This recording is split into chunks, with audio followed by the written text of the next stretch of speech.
ఈ మున్సిపల్ ఎన్నికలకు సంబంధించి అయితే కాంగ్రెస్ హవా అయితే కనిపిస్తుంది. బీఆర్ఎస్ పార్టీ గట్టి పోటీ ఇస్తున్నప్పుడు కూడా కాంగ్రెస్ మాత్రము దాదాపు మున్సిపాలిటీ 2 కైవసం చేసుకోబోతున్నాయి. ఇంకా అందులో ముందుగా ముఖ్యంగా 9 మున్సిపాలిటీలకు సంబంధించి మాత్రము హంగేర్పడింది. మరి ఈ 9 మున్సిపాలిటీలకు సంబంధించి ఎలా చేయబోతుంది అధికార పార్టీ, ఎలా ముందుకు వెళ్ళబోతున్నారు, వాళ్ళ దగ్గర ఉన్న యాక్షన్ ప్లాన్ ఏంటి, మరి బీఆర్ఎస్ దగ్గర ఏంటి యాక్షన్ ప్లాను, సో ఇవన్నీ అదే బీజేపీ ఏంటి అనేది చూడాల్సి ఉంటుంది. ఇప్పటికే నిన్నటి నుంచే క్యాంపు రాజకీయాలు అయితే మొదలయ్యాయి. మరికొన్ని ప్రాంతాల్లో ముఖ్యంగా అనూహ్యంగా కవిత ఏదైతే బీఆర్ఎస్ పార్టీ నుంచి బయటకు వచ్చిందో, కవిత బయటకు వచ్చి ఆమె ఫార్వర్డ్ బ్లాక్ నుంచి పోటీ చేయించింది అభ్యర్థులు.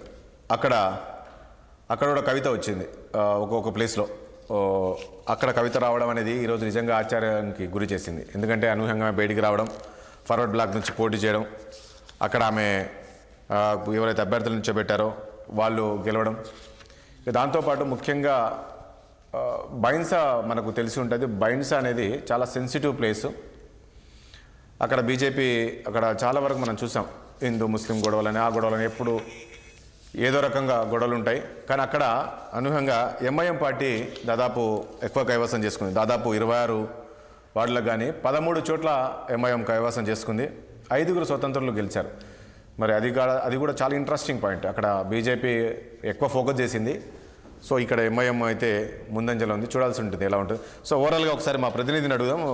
రంగారెడ్డి మున్సిపాలిటీ పరిధిలో కావచ్చు, అదే స్టేట్ వైడ్గా ఎట్లా ఉంది ఏంటి అనేది మా ప్రతినిధి మహేందర్ లైవ్లో సిద్ధంగా ఉన్నారు. మహేందర్, ఇప్పుడు నేను ఇంతకుముందు అన్నట్లు దాదాపు 9 ప్లేసులు హంగేర్పడింది. ఎట్లా చేయబోతున్నారు? రేపు ఈ హంగ్ ఏర్పడిపోతుంది. ఇప్పటికే క్యాంపులు ఏర్పాటు చేశారు, కొన్ని వెహికల్స్ ఏర్పాటు చేశారు. బీజేపీ కావచ్చు, బీఆర్ఎస్ పార్టీ కావచ్చు, కాంగ్రెస్ కావచ్చు, ఈ అగ్రనేతలందరూ ఆయా ప్రాంతానికి వెళ్ళినట్టు తెలుస్తుంది. ఎట్లా ఉంది మొత్తం ఓవరాల్గా చూస్తే ఎట్లా ఉంది? కాంగ్రెస్ ఇంతమంది ముఖ్యమంత్రి గారేమో ఒక మాట చెప్పారు మొన్నటి విషయంలో, త్రిముఖ పోటీ ఉంటుందని. కానీ ఇక్కడ త్రిముఖ పోటీ ఏం కనబడట్లేదు కదా. బీజేపీ, కాంగ్రెస్, అదేవిధంగా బీఆర్ఎస్ పార్టీ, ఈ 2 పార్టీల మధ్యలోనే పోటీ ఉంది. బీఆర్ఎస్ కాస్త బీజేపీ కాస్త వెనక్కి వెళ్ళిపోయింది. ఎట్లా చూస్తారు ఓవరాల్గా మహేందర్? రైట్ మహేందర్, ఫోన్ అందుబాటులో తీసుకోండి. మనం చూస్తున్నాం కదా మొత్తానికి ఒక మున్సిపల్ ఎన్నికలకు సంబంధించి ఒకసారి గాంధీ భవన్ దగ్గర కూడా కాంగ్రెస్ నేతలంతా కూడా సంబరాలు చేసుకుంటున్నారు. అందులో విహెచ్పి కూడా ఉన్నారు, చూస్తున్నాం. విహెచ్పి పార్టీ సీనియర్ నాయకులు, విహెచ్తో పాటు మరికొంతమంది కాంగ్రెస్ సీనియర్ నాయకులంతా కూడా గాంధీ భవన్ ముందు టపాసులు పేలుస్తూ వీళ్ళంతా కూడా సంబరాలు చేసుకుంటున్నారు. ఏదైతే చెప్పారో ఖచ్చితంగా ఈ యొక్క మున్సిపాలిటీలన్నీ కూడా కైవసం చేసుకుంటామని ఏదైతే చెప్పారో అన్నట్లే ఈరోజు కాంగ్రెస్ పార్టీ కైవసం చేసుకుంది. మనం చూసుకుంటే గతంలో అయితే 2020లో జరిగిన మున్సిపాలిటీ ఎన్నికల్లో మనం చూసుకుంటే అప్పట్లో కేవలం 5 మున్సిపాలిటీలు మాత్రమే కాంగ్రెస్ కైవసం చేసుకుంది. ఆ రోజుల్లో అప్పుడు బీఆర్ఎస్ పార్టీ అధికారంలో ఉన్నప్పుడు 5 మున్సిపాలిటీలు కాంగ్రెస్ కైవసం చేసుకుంటే 93 మున్సిపాలిటీలు బీఆర్ఎస్ పార్టీ కైవసం చేసుకుంది. కానీ ఇప్పుడు రివర్స్ అయిపోయింది. ఇక్కడ కాంగ్రెస్ దాదాపు 70 నుంచి 75 మున్సిపాలిటీలు కైవసం చేసుకుంటుంది. ఇందులో బీఆర్ఎస్ పార్టీ మాత్రం దాదాపు ఒక 20 నుంచి 25 వరకు బీఆర్ఎస్ పార్టీ కైవసం చేసుకునే అవకాశం ఉంటుంది. గతంలో మనం చూసాం బీజేపీ పార్టీ కేవలము స్టేట్ వైడ్గా జరిగిన మున్సిపల్ ఎన్నికల్లో కేవలం 2 మాత్రమే పరిమితం అయింది గతంలో మున్సిపాలిటీలు చూస్తే. కానీ ఈసారి దాదాపు 2 నుంచి 8, 9 వరకు కూడా చేసుకునే అవకాశం ఉంది. ఇందులో కవిత కూడా వచ్చింది. ఏదైతే నేను ఇంతకుముందు చెప్పిన ఫార్వర్డ్ బ్లాక్, అందులో కవిత సంబంధించిన అభ్యర్థులు కూడా గెలిచారు. ఇక ముఖ్యంగా ఎంఐఎం చెందిన బైన్సాలో కూడా ఎంఐఎం యొక్క ఆధిక్యంలో ఉంది. చూడాలి ఎట్లా ఉంటుంది ఏంటి అనేది. మొత్తానికైతే కాంగ్రెస్ నేతలు అయితే సంబరాలు చేసుకుంటున్నారు. మరి ఏమైనప్పటికీ కూడా అనుకున్నట్లుగానే కాంగ్రెస్ అత్యధిక మున్సిపాలిటీ స్థానాలు అయితే కైవసం చేసుకుంటున్నట్లు తెలుస్తుంది. ఇంకా మరో 1-2 గంటల్లో పూర్తి రిజల్ట్ కూడా రాబోతుంది. దీనికి సంబంధించిన మరింత సమాచారం మా ప్రతినిధి మహేందర్ లైవ్లో అందిస్తారు. మహేందర్, మొదటి నుంచి కూడా మనం అనుకుంటున్నాం కాంగ్రెస్ వర్సెస్ బీఆర్ఎస్ పార్టీ అంటే ముఖ్యమంత్రి త్రిముఖ పోటీ అన్నారు. కానీ ఎక్కడ కూడా త్రిముఖ పోటీ ఆస్కారమే లేకుండా పోయింది. దాదాపు త్రిముఖ పోటీ అంటే కేవలం రెబల్స్ పోటీ మాత్రం గట్టిగా కనిపిస్తుంది. బీజేపీ మాత్రం ఎక్కువగా ఇక్కడ ఫోకస్ చేయలేని పరిస్థితి కనిపిస్తుంది. మరి ముఖ్యంగా అంగుకే ఎక్కువ ప్రాధాన్యత వచ్చిన పరిస్థితి. మరి అంగుల కారణాలు కూడా మనం మాట్లాడుకోవచ్చు. మరి ఇప్పటికే ఈ రోజు కాంగ్రెస్ పార్టీ ఎక్కువగా అధికారంలో ఉన్నటువంటి కాంగ్రెస్ పార్టీ బలమైన నేతలు ఉన్నటువంటి ప్రాంతాలు కావచ్చు, ఆ నియోజకవర్గాలు కావచ్చు, అంగ ఏర్పడడం అనేది చాలా వరకు ఆశ్చర్యం గురించింది. దీనికి కారణాలు కూడా లేకపోలేదు. ముఖ్యంగా దీంట్లో రాజకీయ విశ్లేషణ చెప్తున్నారు బట్టి చూస్తే ఆ మున్సిపల్ చైర్మన్ తమకి రావాలి, తమకి దక్కుతుంది అనేటువంటి పార్టీ నిరాదరణ కాకుండా పార్టీని విధిస్తూ చాలా కూడా మున్సిపల్ చైర్మన్ మీద ఏదైతే ఖర్చు వేశారో వాళ్ళంతా కూడా తమకు పోటీగా ఉన్నటువంటి వ్యక్తులను ఎట్టి పరిస్థితుల్లో ఓడగొట్టాలి, తమే గెలవాలని ప్రతిపక్ష పార్టీకి సైతం ఓటేయండి అనేటట్టుగా ఖర్చు చేసినట్టుగా కూడా దాదాపు తెలిసిన పరిస్థితి. సో ఆ రకంగా మెజార్టీ స్థానాల్లో అంటే ఎక్కువగా కాంగ్రెస్ పార్టీ ప్రాబల్యం ఉన్నటువంటి ప్రాంతాలు, గుర్తింపు ఉన్నటువంటి నేతలు ఏదైతే అభ్యర్థులు ఉన్నారో వాళ్ళంతా కూడా ఓటమి చవిచూశారు. మరి ఆ ప్రచారం చేసినటువంటి వారికి సైతం ఓడిపోవడం కూడా ఇక్కడ ఆశ్చర్యానికి కలిసిన విషయం. సో దాదాపు కాంగ్రెస్ పార్టీ ఆశించిన మేర మున్సిపల్ కార్పొరేషన్ అయితే కైవసం చేసుకుంటూ కనిపిస్తుంది. మరి కొన్ని చోట్ల ఏదైతే హంగ్ అయితే వచ్చిందో హంగర్ కూడా ఇండిపెండెంట్ రెబల్ అభ్యర్థులు దాదాపు ఉన్నారు. ఇండిపెండెంట్ చెప్పలేము. దాదాపు ఈ మున్సిపల్ ఎన్నికల్లో ఇండిపెండెంట్ గా చాలా వరకు కూడా ఎక్కువ అంటే ఆ పార్టీ గుర్తింపు లేకుండా పార్టీలో ఏవైతే వైఫల్యం చేస్తారో వాళ్ళు మాత్రమే ఇతర రెబల్ గా వాళ్ళు రావడం జరిగింది తప్పితే ఇండిపెండెంట్ గా రాజకీయాలు రావాలి ఆ రకంగా వచ్చిన వాళ్ళు దాదాపు తక్కువ మంది కనిపిస్తుంది. ఎందుకంటే ఇప్పుడున్న రాజకీయాల్లో అంచనా వేస్తూ సో పార్టీ పైన ఎట్టి పైన నాకు సీట్ రాలేదు, నాకు బీఫామ్ రాలేదు కాబట్టి ఇట్లా ఖచ్చితంగా ఇక్కడ గెలవాలి అనేటువంటి ఉద్దేశంతో ఎవరైతే ఇండిపెండెంట్ గా పోటీ రెబల్ గా పోటీ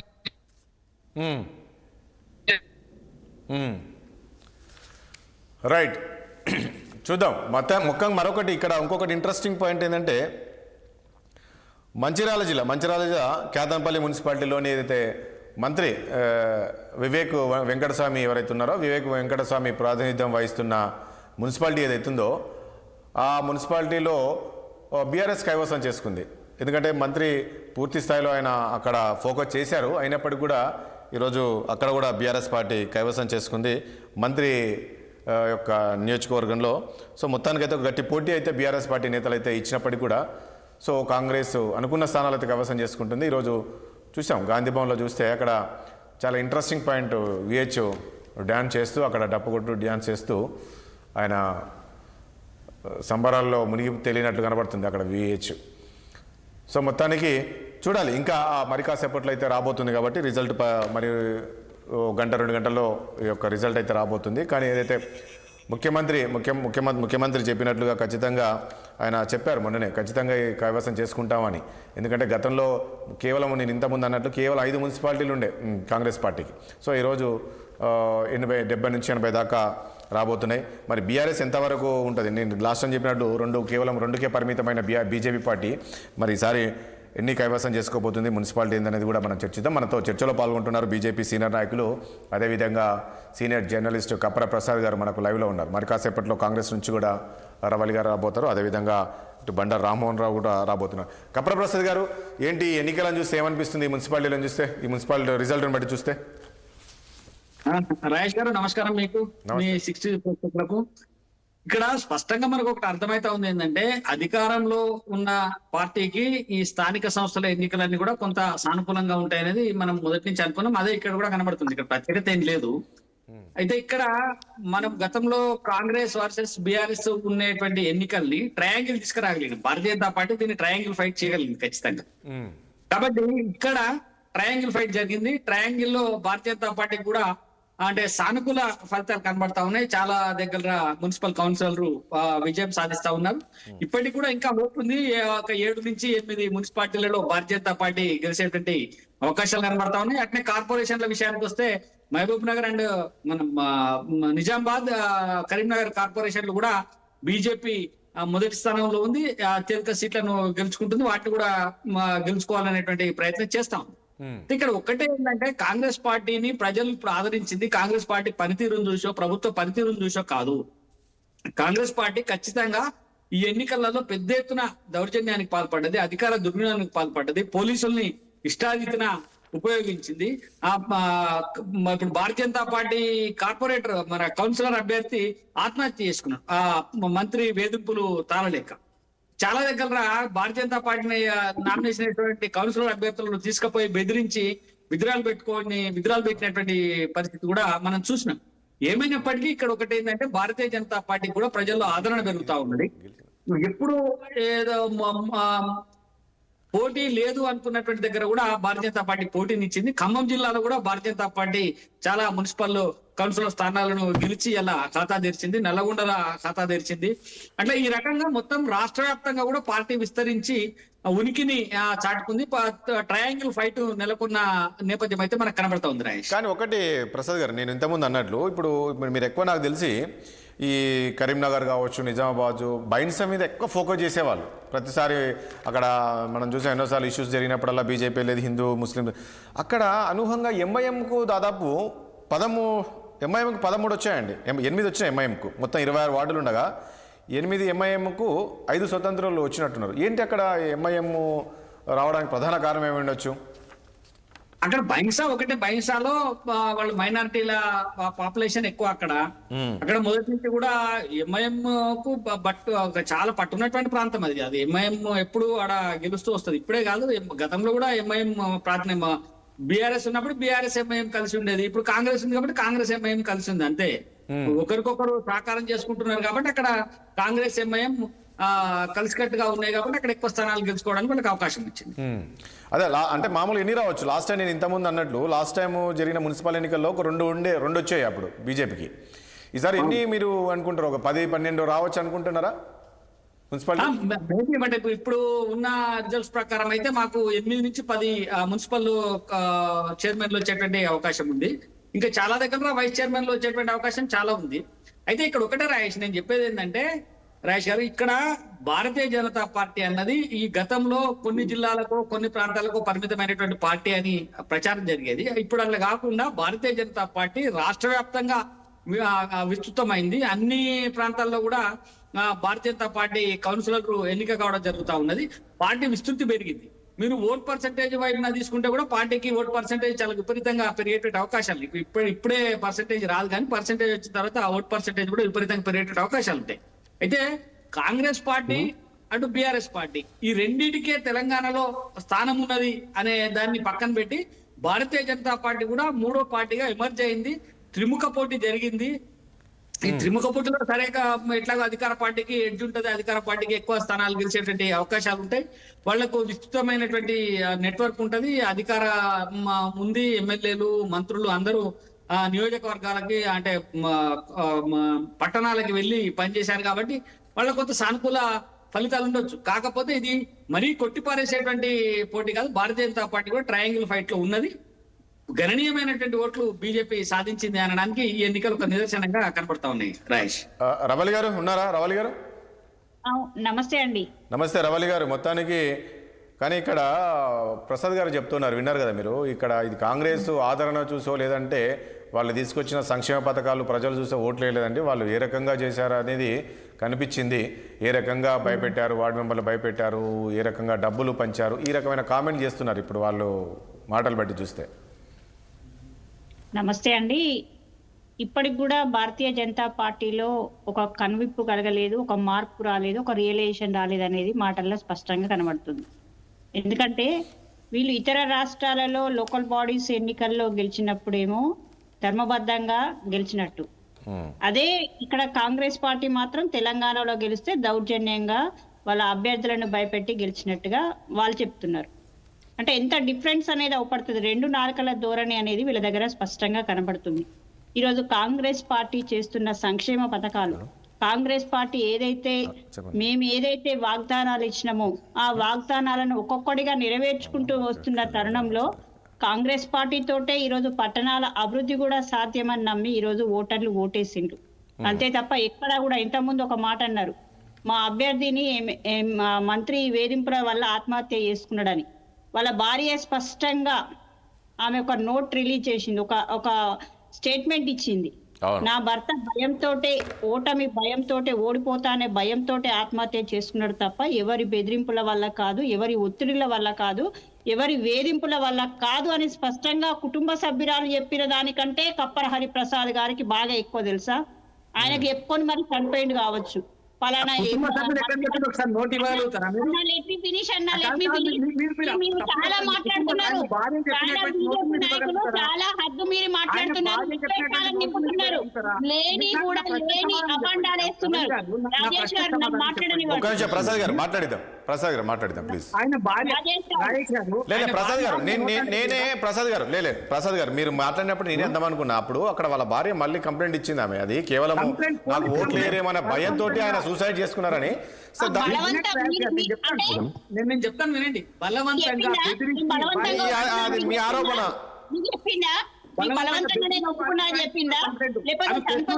ఒక్క నిమిషం ప్లీజ్ ప్రసాద్ గారు, ప్రసాద్ గారు ఒక్క నిమిషం ప్లీజ్. సరే సరే సరే ఒక్క నిమిషం మాట్లాడిద్దాం. రాజేష్ గారు ఒక క్లారిఫికేషన్ ఇస్తా ఉన్నాను వినండి దయచేసి. ప్రెస్ నోట్ రిలీజ్ చేయలేదు. రవళి గారు చెప్పిన ప్రెస్ నోట్ మీ వాట్సాప్ యూనివర్సిటీలలో ప్రచారం చేసుకోండి.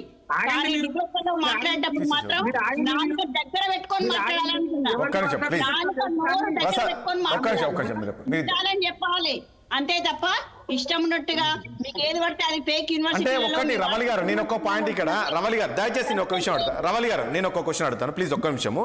మీరు అన్నట్టు ఒక్క నిమిషం ప్రసాద్ గారు మీరు అన్నట్లు ఆమె ప్రసాద్ గారు ఒక్క నిమిషం ఉండండి. ప్రసాద్ గారు నేను మాట్లాడితే ఒక్క నిమిషం ప్లీజ్. ప్రసాద్ గారు దయచేసి ఒక్క నిమిషం ఉండండి, నేను చెప్తాను. ప్రసాద్ ఒక్క నిమిషం. కాదు రవళి గారు ఇక్కడ ఏమైందంటే ఫస్ట్ రోజు ఆయన చనిపోయినప్పుడు భార్య వెళ్ళి కంప్లైంట్ ఇవ్వడానికి వస్తే తీసుకోలేదు, కూతురుతో తీసుకున్నారు కంప్లైంట్. సో భార్య ఏంటంటే ఆ రోజు ఇట్లా ఇబ్బంది పెట్టారు అది ఇది అని చెప్తే పోలీసులు తీసుకోలేదు, ఎందుకంటే అక్కడ మంత్రి పేరు ప్రస్తావించారు అనేది. సో అదంతా కాదు అని చెప్పి మళ్ళీ సెకండ్గా ఈ రోజు మళ్ళీ నిన్న ఆమె కంప్లైంట్ ఇచ్చింది లేదండి ఇట్లా. సో దాంతో ఆయన అనుమానం వ్యక్తం చేస్తున్నాడు అంతే. మొన్న ఆ రోజు అట్లా అన్నారు అని ఈ రోజు మళ్ళీ మార్చారు కదా అనేది. సరే వదిలేండి, దాని గురించి డిస్కషన్ కాదు ఇప్పుడు మనకు. రాజేష్ గారు ఏమైనా డౌట్ ఉంటే వాళ్ళ కుటుంబ సభ్యులతో వెళ్ళి మాట్లాడుకోమని చెప్పండి. అంతేగాని తలా తోక లేని స్టేట్మెంట్స్ ఇచ్చుకుంటూ మీ అనుమానాలు ఉంటే మీరు వాళ్ళ కుటుంబ సభ్యుల దగ్గర వెళ్ళి పుచ్చుకోండి. అంతే తప్ప ఓపెన్ గా బహిరంగంగా డిబేట్లలో మీకు ఇష్టానుసారంగా మీ ఆలోచనే ధోరణితోటే ప్రజల మీద రుద్దే ప్రయత్నం చేయొద్దు. ప్రజలు చాలా విఘ్నులు అన్ని చూస్తున్నారు, వాళ్ళు నవ్వుకుంటారు. మీరు ఇప్పటికే చాలా నవ్వుల పాలవుతున్నారు బీజేపీ నాయకులు. అన్ని లేనిపోని అభూత కల్పనలు, తిండి మీద, బట్టల మీద, వేషధారణ మీద ఇష్టం ఉన్నట్టుగా ప్రజలను బలవంతం చేస్తూ వాళ్ళ జీవనోపాధి మీద దెబ్బ కొట్టే ప్రయత్నాలు చేస్తున్న మీరు దయచేసి చాలా తక్కువ మాట్లాడితే బాగుంటది అంటున్నా. రాజేష్ గారు అడగండి, చెప్తాను, అడగండి. చెప్పండి. నేను ఇప్పుడు ఇంతకుముందు అన్నట్లు మీరు ఇప్పుడు ఒకటి రవళి గారు, ఇప్పుడు మీరు ఏదైతే ముఖ్యమంత్రి గారు చెప్పారో మేము దాదాపు 80-90% గెలుస్తాం, కానీ ఇక్కడ బీఆర్ఎస్ పార్టీ ఎక్కడ చూసినా చాలా గట్టి పోటీ ఇచ్చినట్లుందండి. ఎక్కడ ఇప్పుడు సపోజ్ ఒక 15 వార్డులు ఉంటే దాదాపు 9 అంటే సగం అంటే ఒక 60% వాళ్ళు బాగా టైట్ ఫైట్ ఇచ్చారు మీకు. అంటే ఎట్లా ప్రజల్లో మీ పైన ఏమైనా వ్యతిరేకత వస్తుంది అనుకోవాలా, ఎట్లా చూడాలి దీన్ని, ఏ రకంగా చూడాలి? రాజేష్ గారు, first of all local bodies అంటే ఫస్ట్ లోకల్ క్యాండిడేట్స్ మీద, పార్టీ మీద, ప్రభుత్వం మీద ఇవన్నీ కలగలిపితేనే ఈరోజు ఓట్లు అనేటివి వస్తాయి. ఇంకొకటి కాంగ్రెస్ పార్టీలో ఆశావాహులు ఎక్కువగా ఉన్నారు, మేము పోటీ చేస్తామనే వాళ్ళు ఎక్కువగా ఉన్నారు.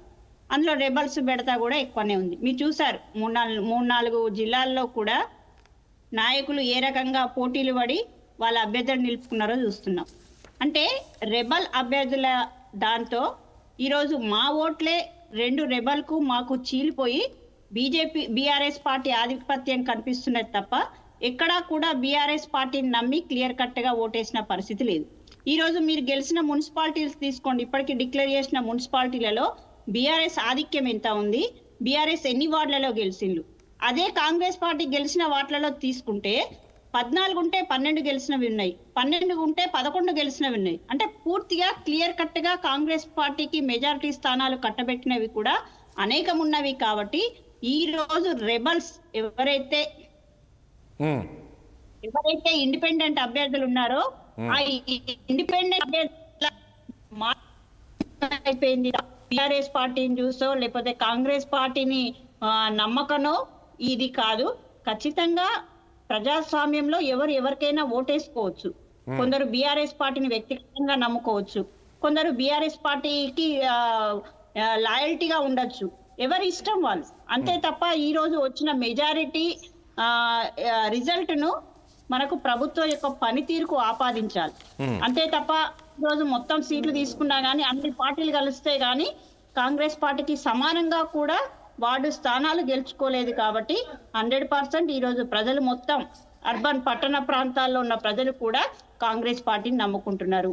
త్రిముఖ పోరు అనేది జస్ట్ ఒక 3-4 ప్లేస్లలో మాత్రమే త్రిముఖ పోరు కనిపించింది తప్ప ఎక్కడా కూడా త్రిముఖ పోరు అనేది లేదు. ఈ రోజు మీరు ఏదైతే కరీంనగర్ కానీ నిజామాబాద్ కానీ మీరు ఏదైతే స్థానాలు చెప్తున్నారో అక్కడ ముస్లిం ఓటర్లు ఎక్కువగా ఉంటారు. వీళ్ళు ఏ రకంగా గత కొన్ని సంవత్సరాలుగా ఏ రకంగా మతాల మధ్యలో కులాల మధ్యలో వైషమ్యాలు నింపుతూ అదే పనిగా ఊకదంపుడు ఉపన్యాసాలు ఇచ్చుకుంటూ ఏ రకంగా యువతను రెచ్చగొట్టే ప్రసంగాలు చేసుకుంటూ వాళ్ళ చుట్టూ తిప్పుకునే ప్రాంతాలలో మాత్రమే బీజేపీ పార్టీకి ఒక ఆధిపత్యం కూడా అనను, బీజేపీ పార్టీకి కొద్దో గొప్ప కనిపిస్తుంది. కానీ రవలి గారు రవలి గారు దాదాపు 9 మున్సిపాలిటీలో హంగ్ ఏర్పడింది. ఏంటి దీన్ని ఎట్లా చేయబోతున్నారు? మీ దగ్గర ఉన్న ప్లాన్ ఏంటి యాక్షన్ ప్లాన్ ఏమైనా ఉందా? హంగ్ అంటే ఇప్పుడు ఒక్క సీట్ వచ్చినా కానీ గెలిపే. మనకున్న ఎక్కువ అది ఏమంటారు ఎక్స్ అఫిషియో సభ్యులు ఉంటారు. ఎక్స్ అఫిషియో సభ్యులు ఉంటే అక్కడ ఉన్న లోకల్ ఎమ్మెల్యే కానీ ఎమ్మెల్సీ కానీ ఎంపీ కానీ దాన్ని కూడా తీసుకుంటారు తప్ప పరిగణలోకి తీసుకొని ఫుల్ మెజారిటీ ఎవరికి ఉంటే వాళ్ళకు డిక్లేర్ చేస్తారనేది మనం గత కొద్ది సంవత్సరాలుగా చూస్తూనే ఉన్నాము. ఆ ప్లానింగ్ తప్ప మాకేదో ఎవరినో గెలిచిన వాళ్ళని తీసుకొని మాకేదో చేద్దామనే ఆలోచన లేదు. 100% మాకున్న సభ్యులతోటే మాకు పూర్తి మెజారిటీ వచ్చిన దగ్గరే మేము పూర్తిగా అక్కడ మున్సిపాలిటీలో జెండా ఎగరేస్తాం అంతే తప్ప వేరే పార్టీలో గెలిచిన వాళ్ళను బలవంతంగానో నయానో భయానో ఒప్పించి తీసుకొని ఆ పార్టీలో జెండా ఎగరేయాల్సిన అవసరం లేదు. మా ఎమ్మెల్యేలు మా ఎమ్మెల్సీలు మా ఎంపీలు మా సభ్యుల మెజారిటీ తోటే మేము అధికారాన్ని కైవసం చేస్తాం. రవలి గారు ఒక విషయం చెప్పండి. ఇప్పుడు ఈ రోజు ఈ మున్సిపాలిటీలు ఇన్ని కైవసం మీరు చేసుకుంటున్నారు కదా, ఇది కేవలము మీరు తీసుకొచ్చిన సంక్షేమ పథకాలు చూసి ప్రజలు మీకు వేసారనుకోవాలా, లేదంటే కవిత ఏ రకంగా అయితే కేసీఆర్ పైన కామెంట్ చేయడం, కేసీఆర్ మీద వాళ్ళ పార్టీ పైన అవినీతికి పాల్పడ్డారని ఏ రకమైన కామెంట్ చేస్తున్నారు, ఇవన్నీ మీకు ప్లస్ అయ్యిందని అనుకోవచ్చా? అదేవిధంగా ఈ మధ్య జరుగుతున్న కేసులు ఈ పరిణామాలన్నీ కూడా మీకు ప్లస్ అయింది కాబట్టి ఈరోజు ప్రజలు మీ వైపు ఉన్నారు అనుకోవచ్చా? రాజేష్ గారు చాలా మంచి ప్రశ్న అడిగిండ్రు. ఈ రోజు కవిత గారు జస్ట్ ఒక 5-6 నెలల నుండి బయటకు వచ్చింది కావచ్చు. 5-6 నెలలు అయిందో లేదో హార్డ్లీ.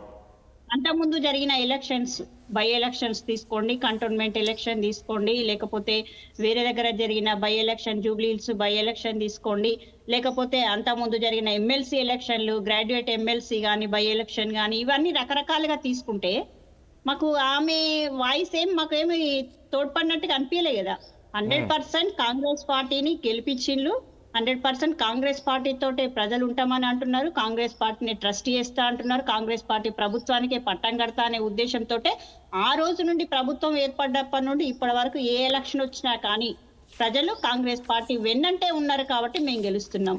ఇంకొక ముఖ్యమైన విషయం ఏంటంటే అది కవిత గారా, కేసీఆర్ గారా, కేటీఆర్ గారా, హరీష్ గారా, సంతోష్ రావు గారా, వీళ్ళంతా ఒక ఫ్యామిలీ. ఆ ఫ్యామిలీ డిస్ప్యూట్స్ తోటి ప్రజలకు ఒరిగేది ఏం లేదు, ప్రజలు పరిస్థితులు ఏం లేవు. కాకపోతే మేమేదైతే ఫస్ట్ నుండి ప్రధాన ప్రతిపక్షంగా ఉన్నప్పటి నుండి కాంగ్రెస్ పార్టీ ఏవైతే మేము మాట్లాడుతున్నామో ఆ రోజు ఒప్ప అనిపించింది కవిత గారికి ప్రభుత్వంలో ఉన్నప్పుడు ఒప్ప అనిపించింది. కానీ ఈ రోజు మేము మాట్లాడిన వాయిసే మాకు వినిపిస్తున్నారో ప్రజలకు వినిపిస్తున్నారో లేకపోతే ఆమె రియలైజేషన్ అయి మాట్లాడుతున్నారో తెలియదు. కానీ 100% మేము ఆ రోజు ఏదైతే మాట్లాడినామో అదే మాటలతోటి ప్రజల్లోకి వెళ్తున్నాము, అదే సంక్షేమ పథకాలు అందిస్తున్నాము, అదే డెవలప్మెంట్ పర్పస్ లో ముందుకెళ్తున్నాం. కాబట్టి ఇంకొకటి అంటే సర్పంచ్ ఎలక్షన్స్ జరిగిన నెల లోపలనే దాదాపు 222 కోట్లు రిలీజ్ చేయడం అనేది కూడా కాంగ్రెస్ పార్టీ కమిట్మెంట్ తో ఉన్నది. కాబట్టి 100% ఈ రోజు పట్టణాలు డెవలప్ కావాలన్నా కాంగ్రెస్ పార్టీ చేస్తుందనే నమ్మకంతో ప్రజలు ఈ రకంగా తీర్పునిస్తున్నారు. ప్రసాద్ గారు ఒక పాయింట్ ఇక్కడ. ప్రసాద్ గారు, ఇప్పుడు ఈ 10 ఏళ్ళు బీఆర్ఎస్ పార్టీని చూశారు మొన్నటి వరకు గతంలో ప్రజలు. సో ఈ 2.5 ఏళ్ళ కాంగ్రెస్ని చూశారు. సో ప్రజలు బీఆర్ఎస్ వైపు చూస్తారు అని అనుకున్నారు. ఎందుకు బీఆర్ఎస్ ఈ కాంగ్రెస్కు బీజేపీ గట్టి పోటీ ఇవ్వలేకపోయింది ఇక్కడ? ఎందుకంటే బీఆర్ఎస్ 10 ఏళ్ళు చూశారు, ఒకవైపు వాళ్ళపైన కేసులు, నోటీసులు, విచారణలు ఎదుర్కొంటున్నారు కదా. ఎందుకు వాళ్ళందరూ బీఆర్ఎస్ నుంచి బీజేపీ వైపు ఎందుకు మళ్ళీ ఇటు రాలేకపోయారు? బీఆర్ఎస్ నుంచి బీజేపీకి ఎందుకు రాలేదు అనేది చెప్పలేం. నాయకులు వస్తారు పోతారు. ఓటర్స్ బీజేపీ అనేది అభ్యర్థుల గురించి అన్నారు. ఈ రోజు మున్సిపాలిటీలోని ఎందుకు కాంగ్రెస్ బీఆర్ఎస్ బీజేపీ కైవసం చేసుకోలేకపోయింది ఎక్కువ స్థానాలు? ఎందుకంటే ఒకవైపు బీఆర్ఎస్ పార్టీ పైన ఆరోపణలు ఉన్నాయి కదా. సో ఆల్టర్నేట్గా వాళ్ళు బీజేపీ చూస్తారు కదా. కాంగ్రెస్ మనం బీఆర్ఎస్ పార్టీని చూసాం, నెక్స్ట్ 2.5 కాంగ్రెస్ గురించి చూసాం. వీళ్ళకేద్దాం ఎందుకంటే కేంద్రంలో బీజేపీ ఉంది కాబట్టి నిధులు రావచ్చు. ఎందుకు ప్రజలు ఆ వైపు ఆలోచించలేకపోయారు మీ వైపు? ఇప్పుడు బీజేపీ మున్సిపాలిటీలలో కానీ గ్రామ పంచాయతీల్లో కానీ పార్టీ బలాన్ని పెంచుకుందన్నమాట వాస్తవం. మొత్తం ఇవాళ బీజేపీ కొన్ని ప్రాంతాలకి పరిమితమైందని చెప్పుకున్న బీజేపీ ఇవాళ రాష్ట్రం అంతా విస్తృతమైంది. ప్రతి జిల్లాలో భారతీయ జనతా పార్టీకి సర్పంచులు ఇప్పుడు కౌన్సిలర్ స్థానాలు కూడా గెలిచిన పార్టీ విస్తృతి పెరిగింది. అయితే బీజేపీ ఇప్పుడు ఇందాక కాంగ్రెస్ ప్రతినిధి గారు చెప్పినట్టుగా మతాన్ని వాడుకున్నది Congress party. Muslim is Congress, Congress is Muslim అన్నది కాంగ్రెస్ పార్టీ రేవంత్ రెడ్డి. బీజేపీ కాదు. మతాన్ని వాడుకొని, కులాన్ని వాడుకొని, డబ్బులను వాడుకొని, అధికారాన్ని వాడుకొని పోటీ చేసినటువంటి అభ్యర్థులను బలవంతంగా తీసుకొని పోయి విత్డ్రాల్ చేయించి వాళ్ళు ఇనాన్మస్ అయ్యి చేసినటువంటి దౌర్జన్యాలు చేసింది కాంగ్రెస్ పార్టీ. దాన్ని కాదని ఎవరు అనరు. అది నగ్న సత్యం. ఇక్కడ అది అధికారంలో ఉంది కాబట్టి ఆ పార్టీకి కొంత అది పోలీసుల సహకారము, నా ప్రభుత్వ సహకారం అంతా కూడా లభించింది అక్కడ. అది పక్కన పెట్టాం. కాంగ్రెస్ పార్టీ గెలిచింది, సరే గెలుపు ఏ రకంగా గెలిచినా గెలిచింది, దాన్ని అంగీకరిస్తున్నాం, ఓకే. అయితే ఇక్కడ నేను చెప్పేది ఏంటంటే భారతీయ జనతా పార్టీ ఎమర్జ్ అయింది. గతంలో భారతీయ జనతా పార్టీ అన్ని స్థానాలకు పోటీ చేసేటువంటి పరిస్థితిలో కూడా లేనటువంటి భారతీయ జనతా పార్టీ ఇలా మొత్తం స్థానాలకి భారతీయ జనతా పార్టీ పోటీ చేసింది. పోటీ చేసినటువంటి పార్టీ మామూలుగా పోటీ చేయలేదు, ఖచ్చితంగా పోటీ రంగంలో ఉన్నది. అంటే ట్రయాంగిల్ ఫైట్ జరిగింది. ట్రయాంగిల్ ఫైట్ లో కొన్ని చోట్ల భారతీయ జనతా పార్టీ, కొన్ని చోట్ల కాంగ్రెస్, కొన్ని చోట్ల బీఆర్ఎస్ గెలవచ్చు. అయితే గెలిచినటువంటి స్థానాలు ఎన్ని అన్నది పక్కన పెడితే ఓట్ పర్సెంటేజ్ విపరీతంగా పెరిగింది భారతీయ జనతా పార్టీ. మీరు ఇప్పుడు చూసుకుంటే కరీంనగర్ అది కార్పొరేషన్ మేము కైవసం చేసుకుంటాం, మా నిజామాబాద్ కార్పొరేషన్ మేమే కైవసం చేసుకుంటాం, అందులో మా డౌట్ లేదు. 2 కార్పొరేషన్లు మాకు వస్తాయి. అట్లనే 10 నుంచి 12 మున్సిపాలిటీలు కూడా ఇలా భారతీయ జనతా పార్టీ గెలిచేటువంటి అవకాశాలు ఉన్నాయి. ఈ 10 నుంచి 12 మున్సిపాలిటీలు కూడా భారతీయ జనతా పార్టీ గెలవడం అంటే చాలా గతంలో 2 నుంచి ఇలా 12 స్థానాలకు ఎదుగుతా ఉన్నాం. భారతీయ జనతా పార్టీ విస్తృతి పెరిగినప్పుడు భారతీయ జనతా పార్టీకి ఎక్కడ కూడా అధికారం ఉంది వీళ్ళు చేస్తారు కాదు. భారతీయ జనతా పార్టీ యొక్క ఐడియాలజీని, భారతీయ జనతా పార్టీ జాతీయ స్థాయిలో అందిస్తున్నటువంటి మచ్చలేనటువంటి ఒక పాలనను చూసి ప్రజలు భారతీయ జనతా పార్టీ వైపు వస్తున్నారు. ఇప్పుడు కాంగ్రెస్ పార్టీ కానీ బీఆర్ఎస్ పార్టీ కానీ నో ఐడియాలజీ పార్టీలు ఇవి వీటికి ఐడియాలజీ లేదు. కానీ భారతీయ జనతా పార్టీ గ్రామ పంచాయతీ ఎన్నిక నుంచి, మా కౌన్సిల్ ఎన్నిక నుంచి, మా ఎమ్మెల్యే ఎన్నిక నుంచి ఎంపీ ఎన్నిక వరకు కూడా ప్రతి ఎన్నికలో భారతీయ జనతా పార్టీ ఒక ఐడియాలజీ బేస్ గా రంగంలోకి పోయేటువంటి పార్టీ కాబట్టి విస్తృతి మెల్లమెల్లగా పెరుగుతుంది అది. కాబట్టి ఇలా తెలంగాణలో కూడా భారతీయ జనతా పార్టీ అనేది కానీ ఒకటి కపర్ ప్రసాద్ గారు, ఒకటి చాలా మున్సిపాలిటీలో కూడా బీజేపీ కనీసం ఖాతా కూడా తెరవలేకపోయింది అని అంటున్నారు. లేదు, నేను కొన్ని మున్సిపాలిటీలలో తెలవలేదు, చాలా మున్సిపాలిటీలలో భారతీయ జనతా పార్టీ ఖాతా తెరిచింది. ఇప్పుడు ఖమ్మం జిల్లాలో కూడా భారతీయ జనతా పార్టీకి మున్సిపల్ కౌన్సిలర్ స్థానాల్లో గెలిచింది. భద్రాద్రి కొత్తగూడెంలో కూడా బీజేపీ గెలిచింది. అశ్వారావుపేటలో కూడా గెలిచింది. అంటే నేను అనేది విస్తృతి అనేది చాలా పెరుగుతా ఉండేటువంటిది. ఇలా అటు బీఆర్ఎస్ గత 10 సంవత్సరాలుగా అధికారంలో ఉండి చాలా బలంగా ఉండింది. ఇప్పుడు కాంగ్రెస్ అధికారంలో ఉన్నది కాబట్టి ఆ పార్టీ కూడా బలంగా ఉన్నది. ఆర్థిక పరమైనటువంటి బలము, నాయకత్వ బలము, దౌర్జన్యం చేసేటువంటి శక్తి ఆ 2 పార్టీలకు ఉన్నది. కాబట్టి దీంట్లో ప్రజాబలంతో భారతీయ జనతా పార్టీ 3వ పార్టీగా ఎమర్జ్ అయింది. ఇది మరింత పెరుగుతుంది రాబోయేటువంటి జిహెచ్ఎంసీ ఎన్నికలు కానీ, లేకపోతే రేపు వచ్చేటువంటి జెడ్పీటీసీ, ఎంపీటీసీ ఎన్నికలలో కూడా భారతీయ జనతా పార్టీ చాలా బలాన్ని విపరీతంగా పెంచుకునేటువంటి అవకాశాలు కనబడతా ఉన్నాయి. రాజేష్ గారు, ఓకే, రైట్. ఒకసారి రామ్మోహన్ రావు గారు మనకు లైవ్ లోకి వచ్చారు. రామ్మోహన్ రావు గారు ఏంటి, ఎట్లా అనిపిస్తుంది రిజల్ట్ చూస్తే? ఇంకా వస్తుంది అనుకోండి. రాజేష్ గారు, 3 ముక్కల ఆటలో 1, 2, 3 ఉంటారని మొదటి నుంచి అనుకున్నదే. మొదటి స్థానంలో కాంగ్రెస్, 2వ స్థానంలో బీఆర్ఎస్, 3వ స్థానంలో ఆ స్థానాలు అవే కానీ చాలా తేడా ఉంది. కానీ ముఖ్యమంత్రి గారు త్రిముఖ పోటీ ఉంటుందని మొన్న అన్నారు, మీకు గుర్తుండొచ్చు కదా? కానీ అది ఎక్కడ త్రిముఖ పోటీ ఎక్కడ కనబడట్లేదు, ఓన్లీ బీజేపీ, బీఆర్ఎస్, కాంగ్రెస్. చెప్తాను, మనం గతంలో మాట్లాడుకుంటా రాజేష్. నేను తూర్పు తెలంగాణ జిల్లాలో కాంగ్రెస్ వర్సెస్ బీఆర్ఎస్, బీజేపీ పెద్దగా లేదు. ఖమ్మంలో 1-2 తెలుసుకున్నా కూడా వరంగల్ గాని, ఖమ్మం గాని, నల్గొండ, తూర్పు తెలంగాణ జిల్లాల్లో ఉమ్మడి జిల్లా నేను చెప్పేది.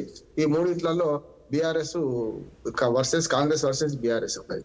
ఉత్తర తెలంగాణ జిల్లాలో చూసుకుంటే కాంగ్రెస్ వర్సెస్ బీజేపీ ఉన్నది కొన్ని చోట్ల కాంగ్రెస్ వర్సెస్ బీజేపీ ఉన్నది కొన్ని చోట్ల, బీజేపీ బీఆర్ఎస్ ఉన్నది. కాంగ్రెస్ ప్రధాన ప్రత్యర్థి ఆ రెండిట్లో.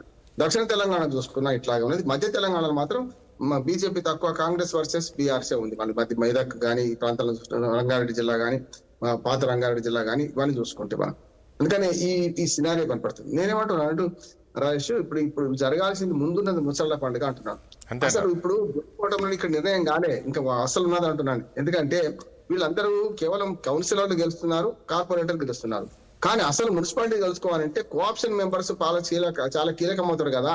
అక్కడ ఆల్రెడీ ఇప్పటికే ఆప్షన్ ఇచ్చున్నారు కనుక ఎక్కడైతే 1 అర తక్కువ పడుతుందో అక్కడ వీళ్ళు కీలక పాత్ర వహించి సమానం కంటే ఎక్కువ వచ్చిన సీట్లలో ఒక సీట్ ఎక్కువ వచ్చినా సరే అప్పుడు ఏమైందంటే ఈ ఎవరైతే కోఆప్షన్ చేసుకున్నారో వాళ్ళ ద్వారా అక్రమంగా అంటే దొడ్డిదారిన మున్సిపాలిటీ గెలుచుకునే అవకాశం ఉంటుంది. అసలు ప్రత్యక్ష ఎన్నికలు అయితే ఓ రకంగా ఉంటుండే, ప్రత్యక్ష ఎన్నికలు కావివి, పరోక్ష ఎన్నికలు. దానిలో కూడా మళ్ళీ నేను చెప్పిన కౌన్సిలర్లు వీళ్ళందరికీ అవకాశం ఉంటుంది. అందులో ముఖ్యంగా టీఆర్ఎస్ పార్టీకి తక్కువ అవకాశాలు ఉంటాయి. ఎందుకు ఏదైతే వీటిలో చూసుకుంటే మన కోఆప్షన్ మెంబర్ చూసుకుంటే 8 మంది ఎంపీలు 8 మంది ఎమ్మెల్యేలు బీజేపీకి ఉన్నారు కదా, అట్లాగే కొందరు ఎమ్మెల్సీలు కూడా ఉన్నారు.